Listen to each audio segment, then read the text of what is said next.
Good evening, people. It's I, Bo Gundam, and I'm backing in for another video. So today, it's just going to be me and Pete today are going to be discussing about the Sonic franchise. We don't have like Kaiser with us today. It's just going to be me and Pete. Although me, Pete, and Kaiser might be doing a video about Ruby in the future. So look forward to that. Hi, I am Periodic Pete, but you can also just call me Pete, the periodic one. Or Heisenberg. Yeah, Heisenberg also works. Yes. Yeah, I am the one who knocks and reviews and sometimes talks about film or anime or whatever. Yeah, as far as like my particular I guess like if we just want to get like into any particular topic about Sonic, I can start off with just kind of like my general I would say before we get into that, we should probably like discuss like what Sonic the Hedgehog is, because Sonic the Hedgehog is quite a monolith of a franchise at this point. a little bit. Yeah, he's only like the most he's only the guy who was literally made to rival Mario, and despite not quite meeting the same height, still did like a pretty damn good job at it, all things considered. He's just a little bit iconic. Nothing too special. I mean, the thing with Sonic the Hedgehog and Mario to a certain extent is they kind of hit that peak popularity, where it's like it is so mainstream that you can barely consider it Japanese. Like it's almost like Pokemon to a lesser extent.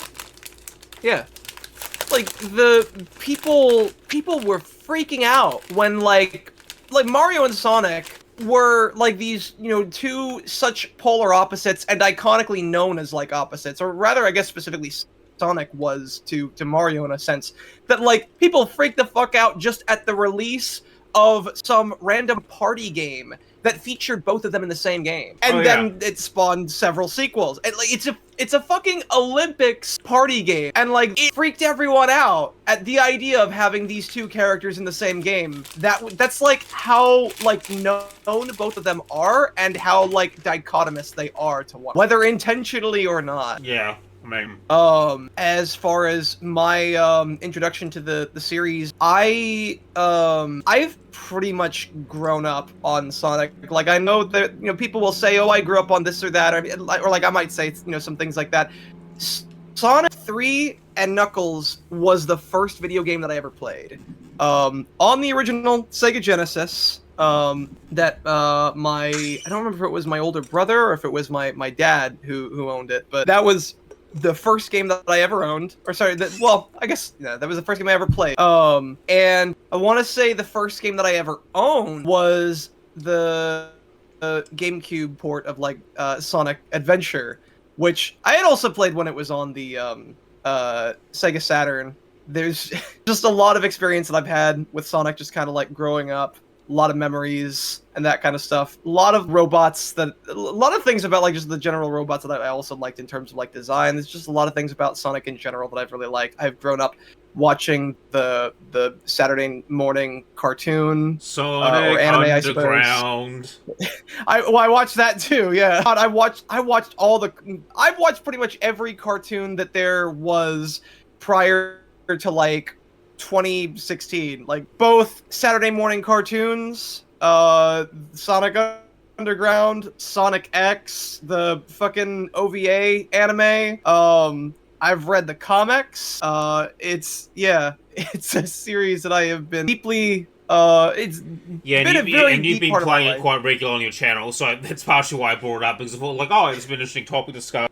Anyway, so to steal your thunder, but as far as my experience goes, I have a similar one. Now, I was more into, like, Digimon and shit like that. I more grew up around that, but, like, Sonic was a gaming franchise that did come up quite a bit. I think I played one of the original Sonic games on Sega, and then, I played a lot of, like, Sonic's, like, PlayStation 2 catalog for quite a bit. Like, Sonic Heroes, Shadow the Hedgehog. I think I played a little of Sonic 06. I also played Sonic Unleashed, the Werehog game. And And I apologize. I apologize. And then a bunch of like other random like Sonic games. You know how they re-released like a bunch of Sonic games on the PlayStation 2? I played a bunch of those too, like Sonic Fighters and stuff like that. So I've played most of I've played like most of the classic catalog when it comes to Sonic. But like Sonic Heroes and Shadow the Hedgehog was like the shit for me, even though like Shadow the Hedgehog is actually like a pretty bad game as far as like characterization goes for Shadow. Yeah. But we can go into that later. Talk about that. Yeah. So yeah, it's just been. And I've had a lot of as far as, and yeah, unless there were like specific topics that you wanted to go into, we can also talk about like our favorite games. I mean, if you want, there was like, you lead the way. This is your videos. Yeah. So, like, where do you? I'd say like my favorite game, or the two that really stood out to me, was like Sonic Heroes and Sonic Shadow the Hedgehog video game, because like I was like the exact right age when that game came out. Like I don't want to show off my age, but I'm in my late 20s, so I was like, you said continue. Yeah, I might be showing my age here, but I'm in my late 20s, so I was exactly the right age where Shadow the Hedgehog would be considered cool for me. Oh, you and me both, man. You and me both. It was a fun time. But I remember seeing it on like TV commercials, like I am I only, and like 8 or 9-year-old me is like, wow, this sounds awesome. I just remembered seeing it in like a Blockbuster. Yeah, that's how long ago, and being like, what the shit? There's a game about Shadow, and he has a gun, and I don't think I was in my edgy phase, but I think I was starting to go into, well, clearly I must have been going into it if like a Shadow the Hedgehog game with a gun and an explosion in the background somehow appealed to me. And like, just, it never really, crossed my mind. This is an anthropomorphic hedgehog with a gun and driving a motorcycle. It's the silliest fucking thing ever. Yeah, exactly. But that's the weird thing about like Shadow the Hedgehog, is that like you take a look at it and it's like, wow, it's really cool. Like gameplay and story aside, right? Like, you look at Shadow the Hedgehog, you look at, like, the CGI movie at the beginning they made, right? Like, like, you're just like, holy shit, this is cool. Like, it's almost similar to, like, Dante from Devil May Cry, in a way. Like, you take a look at it and be like, yeah, that guy's cool. Well, but, like, a different kind of cool, obviously. Even the general, like, gameplay style is kind of, like, despite how edgy that game was, it is kind of interesting because I don't know how many other games have necessarily done. Now, granted, I think what they were trying to do was really ambitious for like a simple platforming game, trying to make this game where like you can make these kinds of choices that would lead like 20 different endings, maybe more. Yeah, my issue, I think they should have really like trimmed it down. I think that would have. I think like. I guess we're gonna go discussing like Shadow the Hedgehog, the video game. What I like, it is a very ambitious game, and obviously this is never gonna happen, but I wish I'd like re-release it or do like an HD remaster, and maybe like, or not a remaster, but maybe like a remake, because I think like on the surface you actually have you do have like a good game. You do have it like on the surface, right? You have the skeleton of a good game. The issue is, and I guess we go into character stuff in a bit, but like, the game does not understand Shadow's character fundamentally. Yeah. Well, I mean, a big part of it is also just like, oh, you can... I feel like that's also kind of like a big problem when you have like these kinds of things where you can like be really evil or really good or like anywhere in between, is that like fundamentally, like even just that concept screams like, yeah, I feel like you're gonna fuck up this character when you were doing it with a pre-established character in that regard, is because I don't really think that because Shadow, because like in Sonic Adventure 2, like the thing with Shadow, I was watching a few videos about this, right, is that like he's kind of like a bit like Nietzschean in terms of like his morality, like, because in Sonic Adventure 2 when he saves the planet, like he's not doing it to save the world or anything like that, he's just doing it to honor Maria's wish. And that's what kind of makes Shadow a bit more of an interesting anti-hero. Like, good stuff comes out of mostly what he does, but he's doing it for his own motivations. He's mostly doing it to keep the promise to Maria. And like with the evil roots, is this what Maria would want? I don't know. I feel like they probably try to lean a little bit more on like the whole amnesia thing, considering that this isn't the original Shadow, it's the clone of Shadow, which I somehow find even more ridiculous, honestly. Oh god, the robot shit, I like when I was playing the video games, like I was 9 or 10, I felt like it was gonna be like a schizo meltdown. Like I'm putting up the conspiracy pinball like chart. Yeah, we're and like the worst thing too is knowing that we're probably gonna get a. Have you seen the third Sonic movie? I haven't, but I want to because because like honestly I want to watch it because it looks interesting. And the other two Sonic movies weren't too bad, but like it has Keanu Reeves. I just want to mention Keanu Reeves as Shadow the Hedgehog. I think was like really good casting. It's strangely good because like even before like even though he doesn't have like the edginess that like say the original Sonic Shadow voice actor had, like he's still good. Like he's still like he comes off as like intimidating, menacing, confident. Like it's surprising how well like a lot of the characters in that movie work. In a lot of ways, I feel in some ways some of them even work even better than they have been in the games that they originate from. I say that more about like Knuckles in particular, but like I guess I would also like put Shadow kind of in that category as well. A big thing, I like the idea that he is someone who is I find it a little bit more. I don't want to like spoil too much. Because, like, in the movie, okay, how about this? Okay, there's going to be a time code that's going to flash on the screen. If you don't want to be spoiled, move to that time code. I won't spoil anything. I won't spoil anything for you. I'm just going to give you, like, the basic stuff that, like, most people know, like, going in. But they do change... I shouldn't say change, but they tweak a little thing, like, little things about Shadow's motivation, which I feel are almost kind of for the better. Is that, so, in the movie, Shadow's whole thing is that he is basically grief-stricken. He has been, in stasis for, like, 50 years, but he remembers, like, the incident that happened like it was just the other day. I mean, for him it was just the other day. Yeah, yeah, exactly. So, like, he hasn't gotten a chance to mourn for, like, the 50 years that he's been asleep because he physically and mentally was incapable of doing so. And then, basically, Robotnik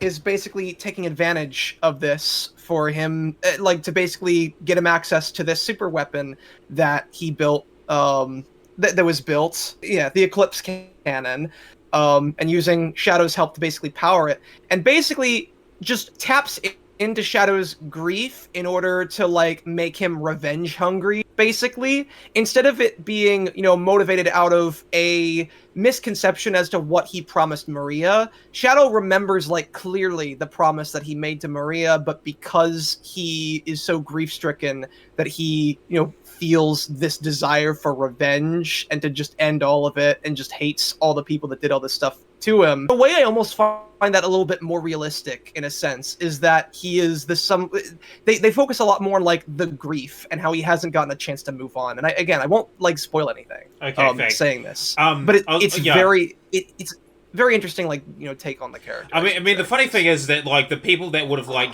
killed Maria and stuff like that, like, high chance that most of them are already dead by now. Or, like... Oh, yeah, for sure. Or, like, they're, like, 80 or 90, like, they're just old people, and he shows up, they're like, oh, fuck. Well, except for Gerald. I mean, so, like, there's gotta be, like, maybe some people who are probably still alive if Gerald is still alive. But, yeah, you're right.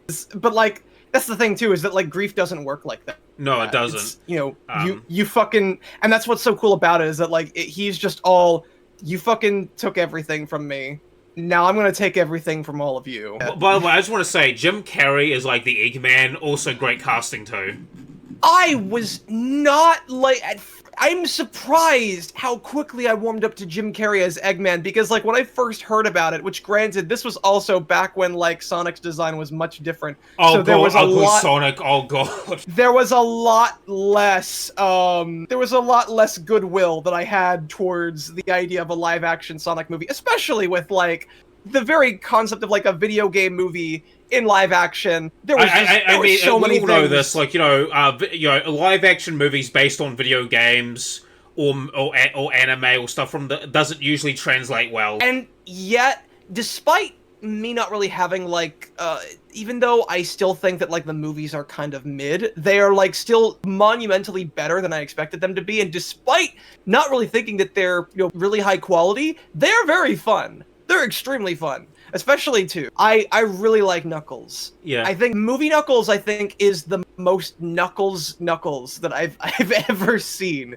It is this perfect mix between. Have you seen that one meme, that image? If I can find it, where it's like how I see Knuckles, and then next to it how Sega sees Knuckles, and like on the one side it's like, you know, this noble Knuckles who's like meditating, he's got like a little spear and stuff, and then like on the other side, you know, how Sega sees it, he's like this big bulky, his eyes are like bug eye, he looks like, you know, really stupid. If I can find the image, I'll send it to you. That image popped into my mind immediately after like I had finished, well, as I was watching the second movie, because movie Knuckles feels like the perfect mix of both.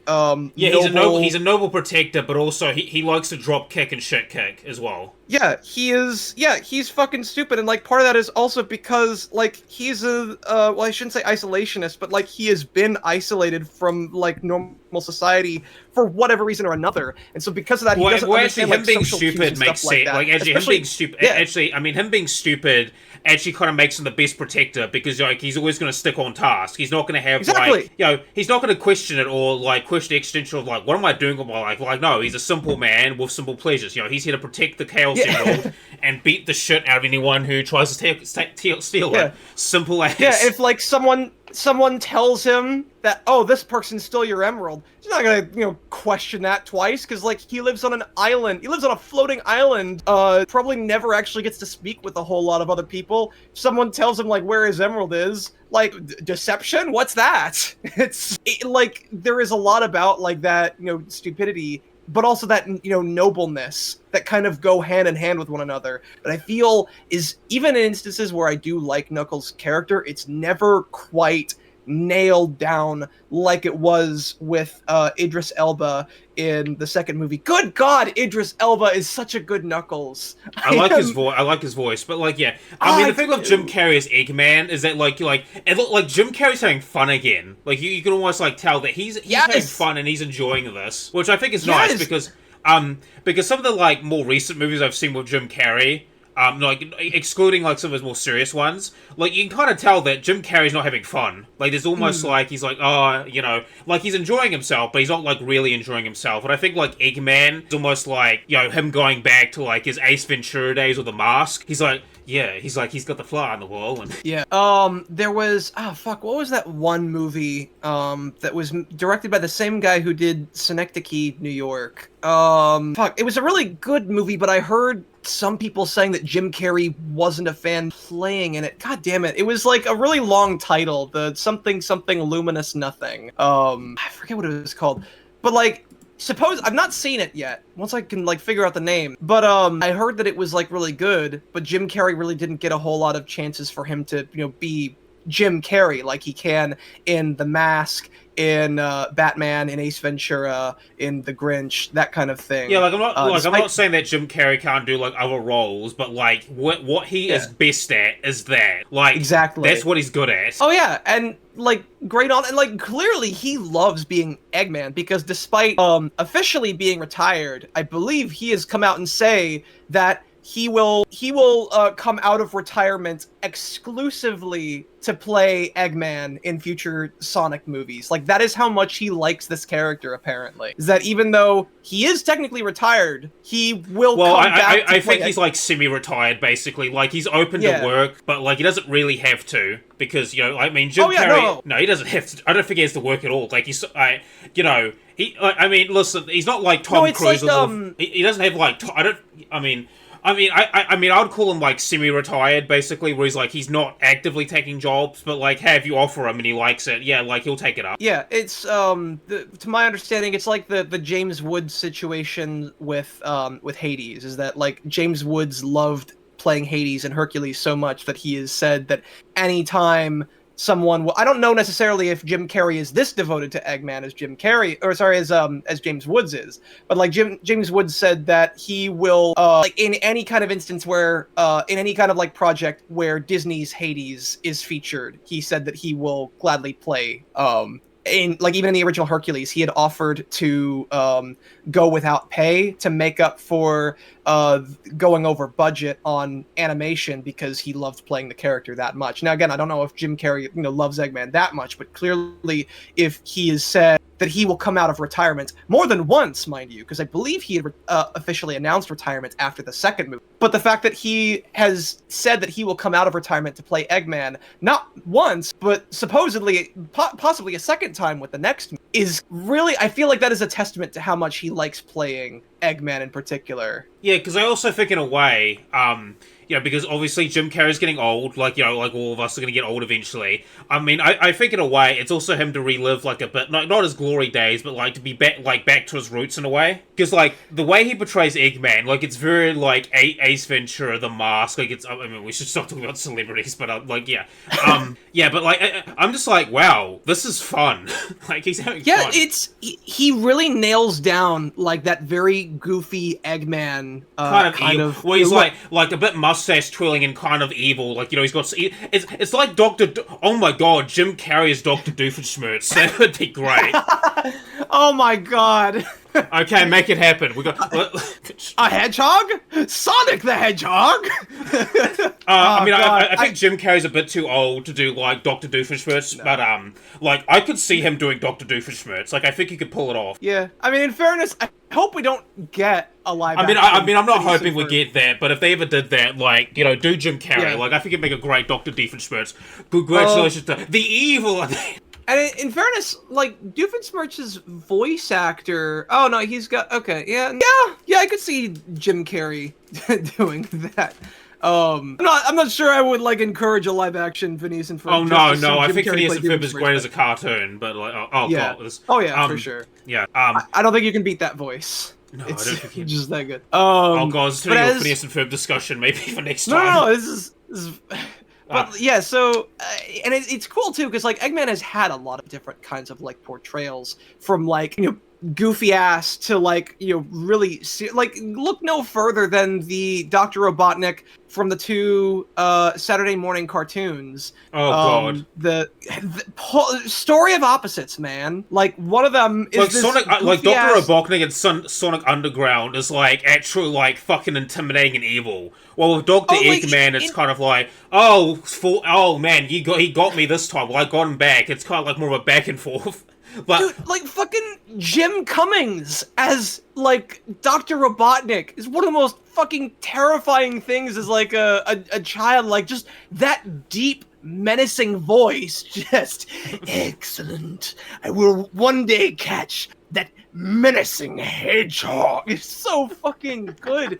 And, like, it's so weird, too, because, like, he's playing a fat man he's playing a fat man who commands a bunch of robots trying to catch a speedy blue hedgehog, and, like, somehow still manages to come off as intimidating. And, like, if you read him in the comics, which the Archie comics are... I heard the Archie comics are fucking wild. They are. They're very wild, and, like, a lot of that is also because a good chunk of them are written by Ken Penders, and I'm sure you've probably heard some things about him. But the name sounds familiar. I don't know where. Like, we'll go into Ken Penders. Yeah, you'll have to. Yeah. I'll leave you to look it up yourself. It'll be a fun experience. Don't let me. But the name sounds familiar. I might have heard it somewhere before. But, like, hey, just type it down in the Discord chat so I can look them down later. Like, look, because later. Anyway, continue. The comics have, like, ranged from, wild as fuck to actually really fucking dark. And, like, a big thing about it is because, like, again, he's this dude. Yeah. Are we gonna talk about Ken Penders?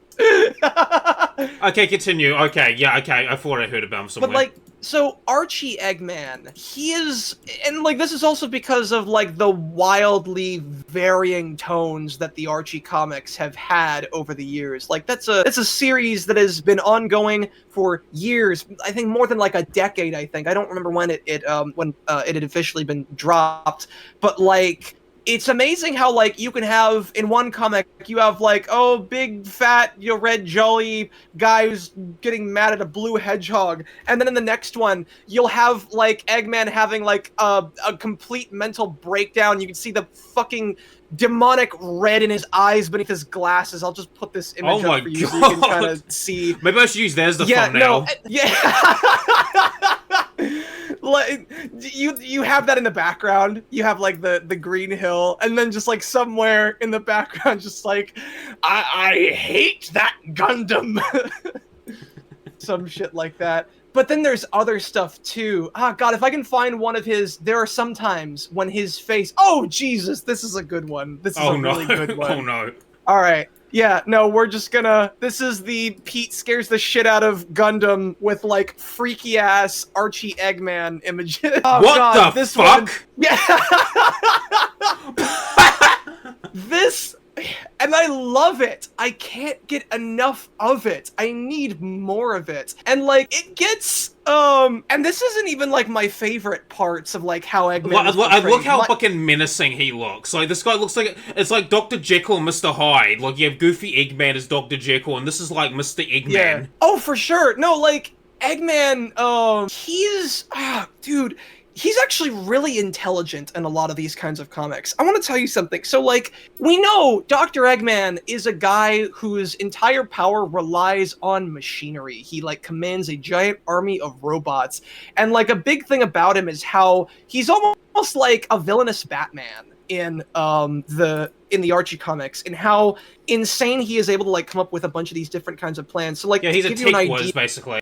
His second in command betrayed him for this woman who is like this witch that can control technology. Bear in mind, this is a witch who can control technology with her mind. She can mind control any sort of machinery. And Dr. That's kind of an interesting concept, right? Using magic to control technology. That is an interesting, a technomancer or something like that. That's interesting. Continue. Oh yeah, and it's not it wouldn't be the, well, I think it was the first time that it was in anything Sonic related, but it also wouldn't be the last time, as like you would then get the Zeddy in Lost World. I mean, we have magic Chaos Emerald. So, and Shadow being like an half hedgehog alien hybrid thingy. So, magic is not that, like, beyond the realms of possibilities. But, like, Eggman, he built this giant mech that was made out of, I forget, like, tension cords, a bunch of, like, basically, just, it had no electronics in it. And so, like, he had... trapped her in this, like, situation where, like, she wasn't, around any kind of, like, machinery, and basically fought her one-on-one with this, giant non-electronic mecha, and, like, just the lengths that he went to. So basically it's like an automaton, basically. Like, you've ever seen those, like, medieval automatons where it's all gears and stuff like that? Like, basically, he made a giant version of that. Now, that's not even, like, the worst part of it. That's just, like, how ingenuitive he is. That doesn't... And again, it's been a while since I've read this particular issue. But that issue ended in a really dark way. So bear in mind, this all started when, like, his second-in-command, Snively, the guy who you can see him towering over. That was Snively. His second... He's like the Starscream to... Yeah, Snively is like the Starscream to Eggman's Megatron, basically. Nice. Except Snively might actually be a little bit better at it than Starscream was. He's actually gotten, like, pretty close to, like, overthrowing Eggman a couple of times. Yeah, but also, like, here's the thing. Megatron gives Starscream, like, infinite chances until, like, enough's enough. How many chances does Eggman give this fucker, though? Considering he's been, like, a recurring character for pretty much the entire run of the Archie comics. Well, actually, I'm about to describe to you when, like, Snively was just gone from the... So, like, what I'm about to describe to you is the last time that I think Snively was in the comics, at least until there was, like, a big time warp thing that happened and basically rewrote reality. It's a long story.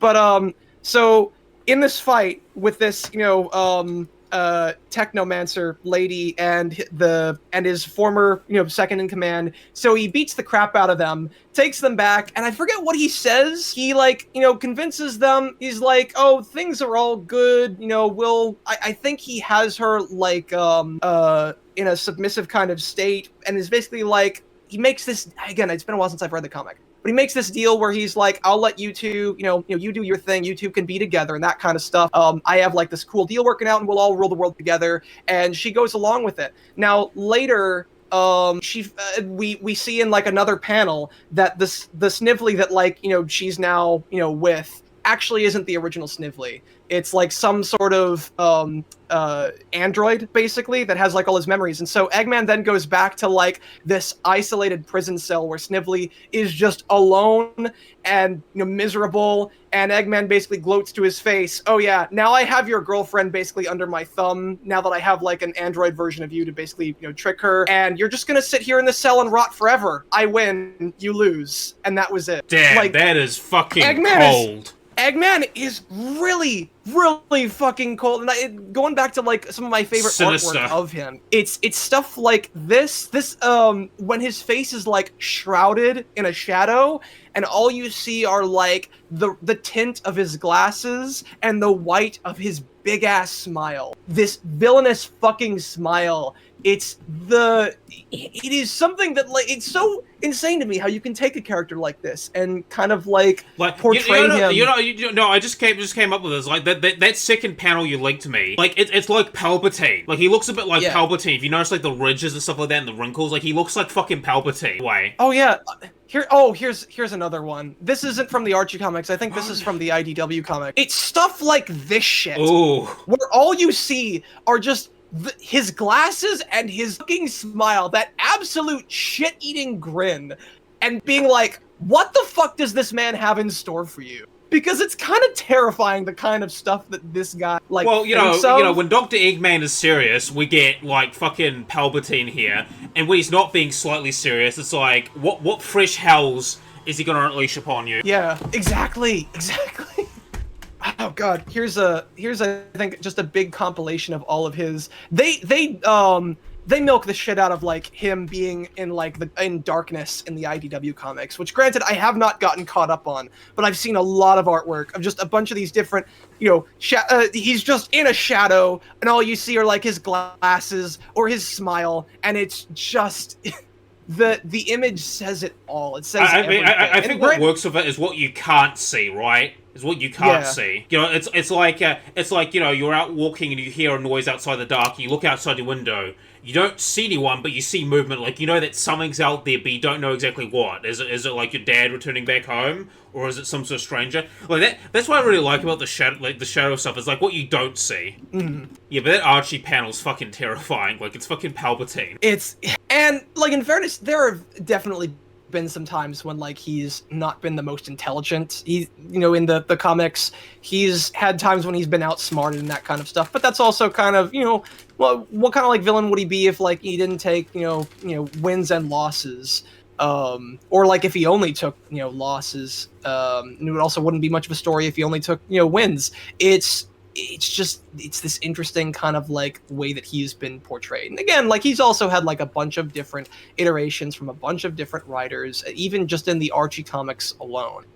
And bringing this back to Jim Carrey, is that he's gotten to the point where like he's had so many different variations that you can have him like, you know, a Jim Carrey-ass Eggman. And in a way, I can't believe that I ever doubted that as, like, a possibility. Because he's not... There's so many different ways that you can, like, present this kind of character. He is... There's so many stuff. There's so much stuff that you could make him like villainous and just absolutely intimidating. You can make him goofy and silly. You can make him, you know, smart and like very James Bond villain-esque. You can make him just this angry-ass motherfucker who just, you know, yells at everything, like that one Ratchet and Clank villain. I forget what his name is. I haven't played Dr. Nefarious. Yeah, that's the guy who like yells at everything and like has. You can do all that, and, like, or some combination. Lawrence. Well, I grew up on Ratchet and Clank. Like, you know, my mother once bought me like Up Your Arsenal for like for my birthday. We'll talk about Ratchet and Clank after this video, after this recording. But yeah. That's, I guess I could totally imagine, like, at least a couple different iterations of Eggman just, like, being so mad. He's just, Sniffly! Whoever his, Minion of the Week is. Yeah, Minion of the Week. Because, like, he's got a bunch of different minions. Because in the Sonic X, he had, Deco and Boko. Yeah, the robot. Yeah, you have Cubot and Orbot now in the games. In the movie, you have Dr. Stone. In both the comics and in the Saturday AM cartoons. You had Snively you just have Eggman works as someone who plays off of like other people besides just Sonic, and like no matter what kind of like iteration you have to, no matter what iteration you give him, he's got to have like a number 2 of some kind. I feel like that's the best way that like Eggman. Well, it's like Palpatine and Lord Vader or something like that. Like it's a good it's a good dynamic. At some point we might have to talk about Star Wars, but we might get I might get another buddy of mine here as well. Oh, actually, there's an image I want to show you later, but like we'll do that after this chat is. But going back to Shadow the Hedgehog and shit like that. So like, yeah, I think Keanu Reeves does a good job at voicing Shadow.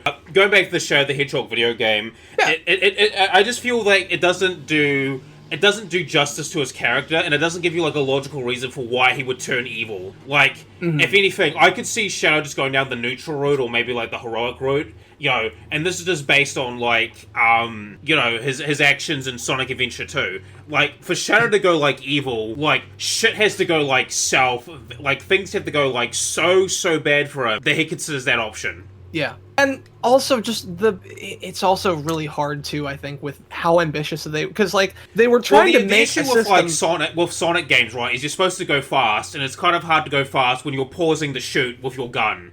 Like it's not like Jak and Daxter or Ratchet and Clank or something like that.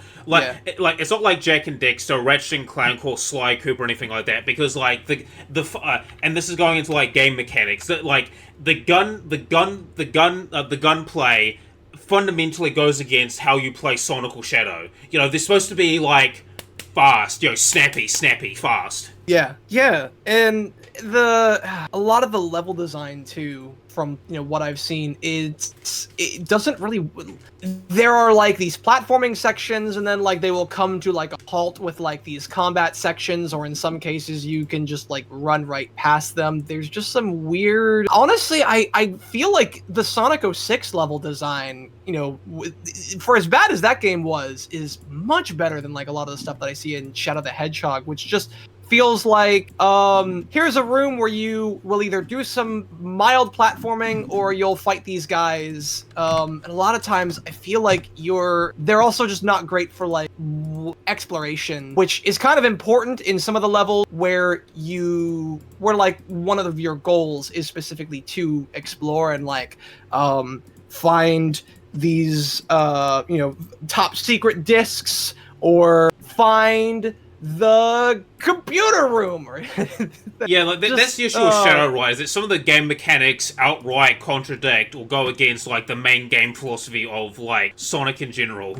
which I guess is kind of like the bad thing about that game in general. Like, I think a way they could have like worked with the gun mechanics is, instead of like just being like you can manually aim it like you do in the original, like in the vanilla game, but a thing you could do is if you're passing by enemies and you can toggle like the shooting button, so like Shadow shoots at enemies going past or something like that, almost like a straight swing, like automatically, like will just lock on to like the closest enemy. I didn't mind too much how they handled like the Chaos Spear shooting in that's fun. Shadow Generations. I've heard that like that's pretty fun. I was off put by it at first. It took a little bit of getting used to, but like after a while I have gotten down to it. I'm still not quite. I know that other people like abuse the hell out of it, because after you fire a Chaos Spear, he apparently accelerates, and that's how like a lot of people have been able to do these cool tricks where they just skip the entire level because they keep going faster to make these it's like Devil May Cry in a way, right? It's like Devil May Cry. Like, if you fuck around, because I'm doing the review for the anime, right? It's almost like Devil May Cry, right? Like using game mechanics to cheese the game. And like there are little things like I think I've not quite tried anything like that just yet. I kind of want to, though, at some point. Well, you're going to go down the spiffing route where you just try and cheese every game possible? Basically. Well, yeah, because, like, with how many different, like, ways I've seen it, I kind of, want to. And also because I want to S-rank all the levels like I did with Sonic Generations. But, like, the other thing, too, is it took a little bit of getting used to at first, because, like, when as cool as it is that you have this way to, help accelerate you, it did take a little bit of getting used to, because every once in a while when I would come to like these, slower platforming areas, I would sometimes find myself using the Chaos Spear, and then suddenly I'm accelerating forward when I didn't mean to, and then I like fall off a cliff somewhere, or I like fall into lava somewhere. It didn't happen too often, but it happened enough that it was like noticeable. The only thing I feel that would probably because that kind of gunplay I feel would be, and it's not really gunplay, it's just like you have a projectile ability, and that's kind of like possibly the one downside is like, okay, how do we make a Sonic game with gunplay, as in you have like a bunch of these different kinds of guns, you have a bunch of different kinds of enemies that you use these guns on. I mean, I think they could.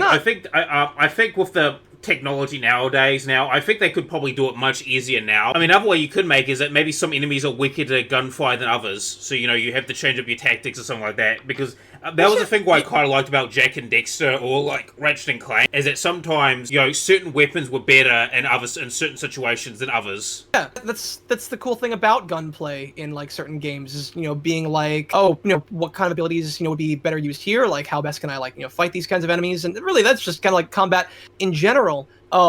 It's like, is a sword, should I use my spear in this like confined space, or would a sword or an axe be a better weapon choice? Because I could also agree that it would probably be hard to implement gunplay into like a game that is meant to be like kind of fast paced. Because I've not played a lot of games with gunplay per se. However, I have played Spark the Electric Jester, and while that doesn't have gunplay per se, it does have really interesting combat sections, as well as like high-speed platforming.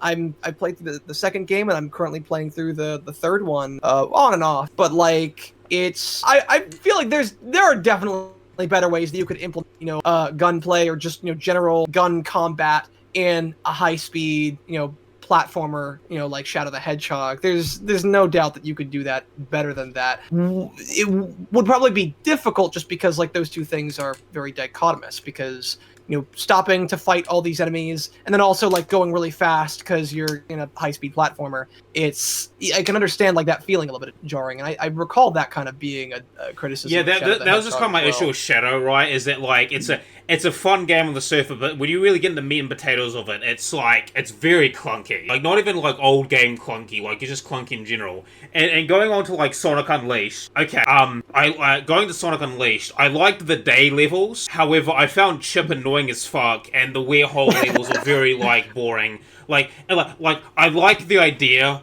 of like Sonic having like some different set of powers and shit. Like, I think it's fun and cool. Like, he's got stretchy arms, like Luffy from One Piece, right? Like, I think that's fun. But like, the combat's really fucking boring. The enemies are boring. The levels are boring. And like, I hate Chip. He's like that fucking fairy from like Link. It's like, hey, listen. I like ice cream, yeah! I'm like, fuck off, you little shit, we're trying to fix the planet. Supreme.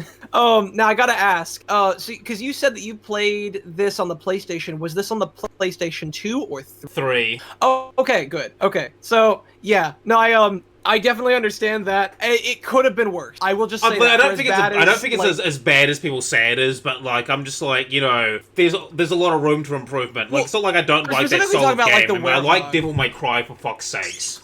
Yeah, I'm specifically talking about the Werehog sections, because they were very fucking boring. The Xbox and PlayStation 3 versions were definitely a lot better than the PlayStation 2 and Nintendo Wii version of Sonic Unleashed. I'm talking about primarily like the PlayStation 3, Xbox 360 version that I played, not the PlayStation 2. Yeah, that's the one that I've played. That's the version I played, Sonic fans. Like, I don't think Sonic Unleashed is a bad game. I think it's fine. Oh. But, like, you have Sonic Adventure 2 and other great games to compete with it. It just doesn't hold up the snuff. And here's the thing, too, is that, like, talking about, like, the combat for, like, the Werehog, is that there's not really a whole lot of, different kinds of... You can unlock, like, a bunch of these different kinds of combos and shit, but, like, nothing is ever really, like, more more effective than just, massing the shit out of the Y button or the triangle button for PlayStation. Yeah, because, like, at least with Devil May Cry... Like, certain weapons have, like, certain advantages you could use them for. Or you can use them as sets up for combos, right? Like, if you ever see, like, Devil May Cry, like, combo videos where you, like, you do certain things, like, oh, okay, that's how you do that, right? Or, this is good against hordes or swarms. Like, Sonic Unleashed doesn't have that. Like, the Werehog levels don't have that, and I kind of wish they did. I mean, there's quite a few things he could have done with him. I mean, he could have been, I don't know, like, he shoots, like, lunar ray beams or something like that as an ability or something that. Like, you know, he could have gone crazy with it. I mean, he's turned into a fucking Werehog creature. You know, could have, like, cranked up a bit. I've not played a whole lot of hack and slash games myself, but I've played enough to, like, be like, yeah, this is not great. I've just played, like, I've played Bayonetta, and I've got to fucking play Bayonetta. Yeah. I want to say that's it. I've not even played any of the original God of War games, although I kind of do. I've played a little bit of them. Oh yeah, aren't you playing like Metal Gear Rising: Revengeance soon? Oh yeah, no, I'm looking forward to that. Once I finish up with Gears 2, I don't want to spoil things, but like that game becomes more like relevant every fucking year. Like, I think it does a good job of talking about like criticizing the military-industrial complex and how like these endless forever wars are turning people into monsters. Or maybe some people shouldn't be getting in touch with the inner child because, as we all know, kids are cruel. Well, I've also heard that that's just kind of the case for like the Metal Gear series in general, isn't it? I mean, I'm not too familiar with like how a lot of the story. Like Metal Gear Solid is like a lot of things actually, but like for Metal Gear Rising: Revengeance, like I kind of feel like it's kind of criticizing like the military-industrial complexes. Like, you know, it's like, you know, these endless forever wars that go on are creating monsters because, you know, these conflicts aren't ever like stopped properly. They're always like delayed. Interesting, because like I've always, and again, this is coming from someone who's not like super familiar with like the Metal Gear franchise. I'm not super familiar with it either, but that's just kind of the impression I got when I was like playing through a little bit, because I played a little bit of it. It's like it's going in it's not like military industrial complex. I mean, okay, I don't want to spoil stuff, but it definitely like talks about like the military industrial complex and how these forever wars aren't actually solving anything because all it is just like these conflicts are never actually finished or like resolved. You know, it's not you know, war and like back in the olden days where it's like, you know, you have your war, it's ended, it's done, and maybe you start again like another 80 years time, like, you know. Yeah, that's interesting because I've always thought that Revengeance was like maybe not the joke, but like the meme game of the series. It is a meme game, but like if you think about it, right? If you think about it, it's like, oh, okay, that's what it's talking about. Like it's doing it in a very like over the top way. But I think that's like kind of the point. Like I think that's kind of the point of the game, right? Is it's so over the top of it that's pointing it out to you. It's like, oh, okay, like this game isn't being subtle about it. It's just like, yeah, look at this. Interesting. Yeah, no, I'm looking forward to it even more now. But yeah, so and the Werehog is just absolutely nothing like. And by the way, the Werehog shit doesn't have like any of the crazy shit that say that happens in Devil May Cry or Metal Gear Solid: Revengeance. They added shit like that, and I would have liked the game more. And I think the thing I hate the most about it is that they are just so goddamn time consuming. Like the Werehog levels are so long, and like part of it is just because they are such a slog. It is actually kind of, and in fairness, I think I'm most annoyed by them because I have 100% completed Sonic Unleashed. No. So I had to play like all those levels and S rank them. Which, I mean, in fairness, the Werehog levels are not hard to S rank. It's just time consuming because all you got to do is just basically get off like the right combos for you to earn the right points, and then just don't die. Never die. And in fairness, that's most of the game. But like with the daytime levels, it's like, you know, you got to beat it. Honestly, well, actually, no. With the daytime levels, you have like a bunch of different kinds of conditions that you need to do in order for you to. God, this was back when like S ranking actually meant something. Oh god. For Sonic games, because they've lowered the gold Unleashed, standard. In order for you to S rank, God, you. Here's the thing too: is and this is for anyone who is like looking to S rank that game and wants to go, you know, 100% complete it. You probably already know, but this took me a little bit of time to figure out. Is that apparently every single time that you get bonuses when you go through the checkpoints. But I didn't know this at first. Is that the bonus that you get is determined based on how fast you go through the checkpoint. Oh. And I didn't know this because I kept playing through the very first stage, Apatos Day, Act 1, over and over and over again. I like that level, could not get the S rank. I'm not even sure if I could get the A rank for the longest time. And like I was so frustrated, I was like, what the fuck am I not doing? I was figuring out, like, I was finishing it extremely fast. I feel like I was, I felt like a speedrunner in like a lot of cases, but I was never getting the right points. Because like that, again, this was back when like S ranking meant something, where you not only had to beat the level really fast, you also had to not die, you also had to collect every ring in sight, or at least as many rings as possible. You had to do like as much stuff that would get you points, which also meant like destroying as many enemies as possible, and doing literally anything and everything that, would award you points. And one of those things that I didn't, realize was you have to go through checkpoints as fast as possible. And at first, I thought that because I know that there was a bonus for going through checkpoints, but I thought it was based on like how fast you got to the checkpoint. So like if you got it to there, if like the first time you got to the checkpoint, you got there in like 20 seconds. You get at this point score, but like if you got there in 15 seconds, I assume that it would be higher then. But no,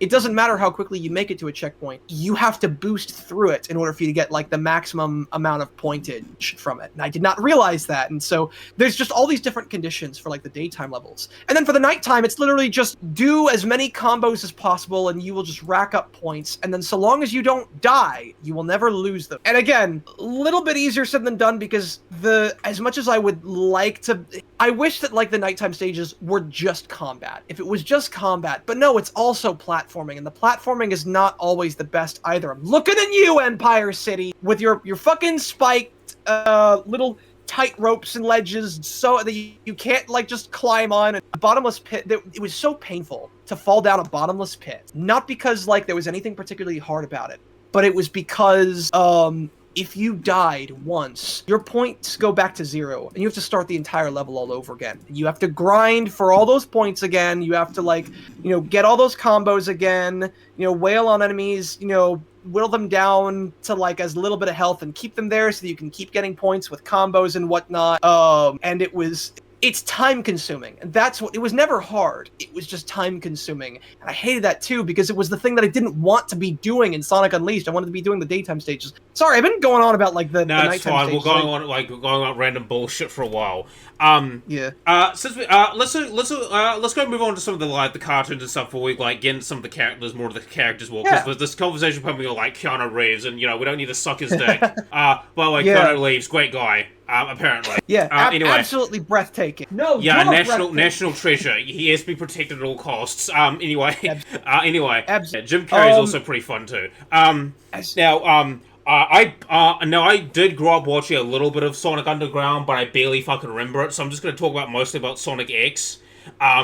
I didn't think it was a bad cartoon. I just wish we got the fucking like space shit. Like the final season of it was like really fucking odd and weird. Yeah, it was like, and it was weird too, because like that was also the part of the anime when like their animation, I feel, got a lot more consistently. I wouldn't say like it was super high quality, because it was also, this is Sonic X we're talking about. If you've look up some of the production hell that series went through in seasons 1 and 2, the kind of horror stories I won't even go into, but like how bad is it? On a scale of 1 to 10, like how bad? There was like one person who was doing like spot checks on like every frame that they were making. What? Yeah. Well, this is also a reason why there are a lot of like, if you ever look up like animation errors for like the original Sonic X anime, and they find like a bunch of this shit. A bunch of these, weird faces or weirdly drawn things, or like some things will, just not look quite right, or they won't be animated quite right. It's because the person who is like checking the sketches and of each of the frames of the anime, the person who says, who finds these kinds of errors and kicks them back and tells them to do it over again, there was only one of them. And they had to do this for like every single episode. And whoever they were, however much they were paid, it wasn't enough. I don't know who they were. I just know that like there was a lot of rushing with this, and not in the fun Sonic kind of. Well, I mean, I guess the actually kind of the usual kind of Sonic. Wasn't this like show being sponsored by Sega? Like, surely Sega could spare a few $1 million to get like a couple of spot checkers and shit. Apparently not. I don't know what happened, or like what the budget of the show was, or like, but there was clearly some like insanely bad management issues with it. And a lot of stuff about like the artwork and the animation did not really get better until season 3 kind of came along. But like, yeah, in spite of like how much the animation kind of improved in season 3, it was kind of like weird from like a story perspective, the kinds of, because it still followed very much like a monster of the week kind of thing. Where, but like the Metarax or whatever they're called were fucking terrifying, like fucking planet eaters, man. Like I'm like, oh yeah. And you find out that they were plant people who like became giant robots, and they're trying to like turn everything into plants. You find out that they're related to the OC of this season. Who had a crush on Tails, by the way, which they look kind of cute together, but also I'm like, Well, Tails is also a fucking stud in like the Sonic series. Like it's common. He's had like, if you look at like all Sonic media, he's had like so many girlfriends, has like so many crushes. It's actually kind of crazy. Yeah, it's funny because you've got like fucking like Sonic with like his on and off again girlfriend Amy, who he ignores because he's being a bad boy. Oh, oh Sonic, he always just ignores me. It's like, oh, does he love me? Oh, yeah. Chicks dig kitsunes, I guess. It doesn't. Yeah, he's the foxy grandpa. Pretty much. Cosmo, that was his name. Oh yeah, her name. Yeah, Cosmo. And yeah, I don't remember too much about like her in particular. I think like she had like some confidence issues, and like might have been she was like the shy kind of type. Yeah, and in a way, I can kind of see that like playing off of Tails, this guy who once was very or at least is still commonly kind of understood to be someone who has confidence issues, even when he kind of shouldn't. And he's standing up for her and kind of showing how much like he has grown, and kind of almost being to her what Sonic was to him, or at least not, but like with the addition of the romantic kind of stuff there as well. How he like fucking fights Shadow to try to save her, and it's interesting. The other thing I liked about like Sonic X was the ending of like season 2, not the episode where like Christopher's about to go in the portal, right, but like the flashback scene, or where Sonic goes back to his like own world and he's like fucking crying. I think there's like a scene of that where like he's like I don't really like Christopher as a character, but I like the bond that him and Sonic have. But like there's like a scene at like the end where he's like have the flashback, right, of like Sonic returning back to the world, and you see like Sonic cry because he has to he has to go back home. Yeah, which is funny because apparently there's now a mandate that Sonic isn't allowed to cry. From what I understand, because this was a big thing, and like this was long after like X had ended, but like there was a big issue about like certain Archie comics where like Sonic was crying, and they had to be of like concept art in like certain panels, which had to be redone in the official publication, because apparently there was a mandate that came out a little bit before then, that like, oh no, he can sob, he can have like these little tears, but he's not allowed to break down and cry. He's just not. There's some weird mandates with Sonic, man. But yeah, it's also probably like how the creator envisions him. Like this is not a person who's a bawling mess. Yeah, and because some people are like that and some people aren't. Like, it's just how it is. Yeah, I remember some of the other stories from that same episode you talked about vaguely, about how like it is. Or I could be thinking of the pilot of the first episode of season 3, but like where everyone is just kind of like back to business as usual. Eggman is still kind of doing his thing. Knuckles is still guarding the Master Emerald, and Rouge is still trying to steal it, and still keeps flirting with Knuckles. All this other kind of stuff. Cream and Amy are still trying to do their thing. Sonic's being Sonic and that kind of stuff.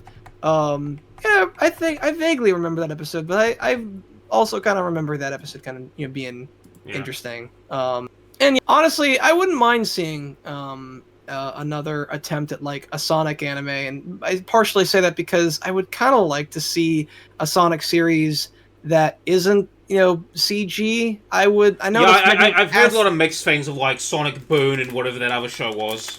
Boom was there are some things I like about Boom, because like there are some bits of like comedy about it, and it's very self-aware too of like the fan base that it is appealing to, that I actually kind of like. There are actually some instances where I'm like, oh shit, why couldn't some of this writing have been in like the Sonic Boom video games? It might have made it moderately more tolerable. But even strictly talking about the animation is that Boom was also very on and off with like how expressive a lot of its characters were. There's sometimes when you can tell the animation was really good, and a lot of times the faces for all the characters just do not move, besides like occasionally the head will like tilt in different directions, but the eyes will not really like change a whole lot. The eyebrows won't really move a lot. You'll occasionally see eyelids, everyone, and they just don't change their expressions a whole lot. Yeah, and there were things. I mean, the good thing Boom. that came out of Sonic Boom, because I never watched it, was like the approved meme. It's like approved. Yeah. Oh no, for sure. As much as I was talking about like Knuckles earlier, and how I'm not a big fan of like Knuckles being exclusively an idiot. I do kind of like of how he's portrayed in Boom. He's just still not particularly my favorite interpretation of the character, but there have definitely been things, lines of his that I have liked from Sonic Boom. I just wish that the animation was better.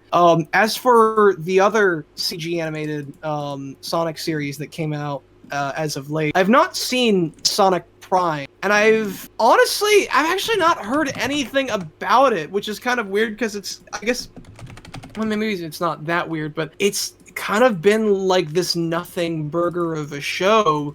Like, because normally it's just kind of like it exists, basically. Yeah, which is weird too, because like it's apparently gotten like more than one season. I don't even know if it's. I mean, it has like Shadow the Hedgehog in it, by the way, and like the relationship between like Shadow and Sonic is actually quite fun. Yeah, like it's it apparently finished on like 3 seasons, so like I guess the number of seasons wouldn't be an indication of success, because it's possible that they might have just ordered 3 seasons like from the beginning. Yeah, it's like, hey, it's like, hey, here's a couple of seasons, we'll see how it goes. Like, I mean, that's my issue with like Sonic Prime, is that like I watched a few episodes, like it's not bad, but it's not great either. It's just kind of like it exists. Yeah,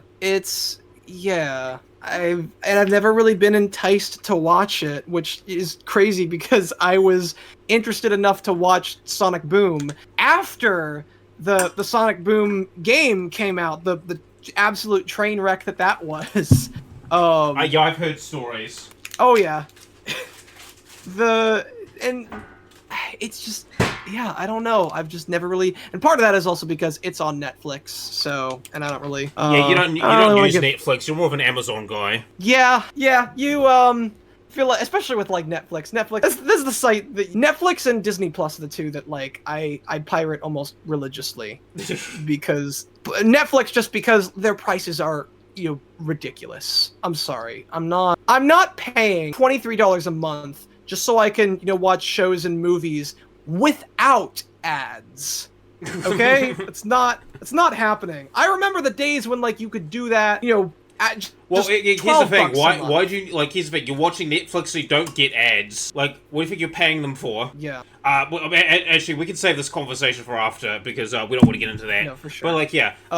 Actually, we've been going on almost for an hour now. I think it'd be probably a good time to kind of like wrap it up. But wrap up the Sonic discussion. Yeah, like like the Sonic discussion was just going over like the franchise in general, what we liked about it. But like, like Sonic's one of those things where I'm not like a super fan of it, but it is like something I check up on every now and then. Like, I like it more than Mario, because oh yeah, I don't know. There's just something cool about like a black hedgehog riding a motorcycle with a gun. I mean, like Mario doesn't have that, so yeah. It feels like Sonic is, especially like character-wise, it feels like Sonic has been a lot more ambitious with like how it wants to, whereas Nintendo has definitely been, and for good reason, a lot more protective of Mario as a brand, and why he's almost exclusively just been in like games. Well, here's a great idea. Like, what's Mario's personality? Yeah, exactly. Now, yeah, exactly. But how would you describe Sonic as a character as well? Like, I think there's the difference here is that like I think like Sonic just has more of a personality to him. Like, he's fun-loving, he's adventurous. Like, yeah, I'm already describing him right now. Even as much as, because like I like the Mario movie. From Elimination, but even then, like the Mario as a character, he still feels very, not bad per se, but like very stock standard in it. It's, like a lot of other kinds of characters who's like, oh, this is a guy who's down on his luck and he's trying to work this thing, but then this amazing thing happens where he adventures to another world and he finally gets to prove himself and prove just how amazing he actually is, and how caring he is, and also crisp rats. That's yeah. And in fairness, I'm underplaying his character a little bit in that movie because like he definitely has more character than he does in almost like any other kind of instance. But it's still, you can tell that like there's more to work with Sonic because they've actually attempted to. Sega has been a lot more. I mean, Sega has had some hits and misses, like that fucking Night game and shit like that. But if anything, like that's I feel like that has actually kind of like taught them, you know, more and more what works and what doesn't about Sonic, both as a brand and as a character. Whereas, I mean, Mario games are, you know, great and all, but like coming from like a narrative perspective, I don't know if there's like a lot of kinds of stories that you can tell with him because there's not been a lot of attempts to try to tell stories with Mario. I mean, it's kind of like the Pokemon franchise, right? Like, I think that, like, Pokemon, as far as, like, games, because, I mean, would you agree with this, that, like, Digimon's way more ambitious when it comes to, like, the anime and somewhat the games as well? Like, they're a bit more ambitious? I think so. In fairness, I'm also not too familiar with, like, stories in the Pokemon games. I've heard that there are with Pokemon, it's not like they're bad, right, but they feel very samey and shit like that. I mean, to a certain extent, so does Digimon, right? Obviously, you're gonna have, you know, save the world and shit like that. But, like, I kind of feel like Digimon is a lot more ambitious because they're willing to try new things more. I could see that. Yeah. I'm not too familiar with, like, either of them, either from, like, well, I guess I have watched, well, no, I guess I have kind of watched about as much of the Pokemon anime as I have, like, Digimon. Grew up on Jetix and nice. Cubics. Yeah, well, no, I think that was 4Kids. Jetix was like Digimon. I think it was mostly Digimon Frontiers, but I think they've also had like some of the other movies, Return of Diaboromon, and that kind of stuff. Fucking classic Power Rangers. They had Gargoyles. What else? But like, yeah, the channel that used to be that the channel that was basically what Disney XD is now. I have to look up like some of the other stuff that they've done. Well, like, yeah, so just to wrap up, like, you know, I think the Sonic franchise is an interesting franchise, and, like, you know, I just think there's a lot more going on than Mario does in it. Like, that's probably why I like it more.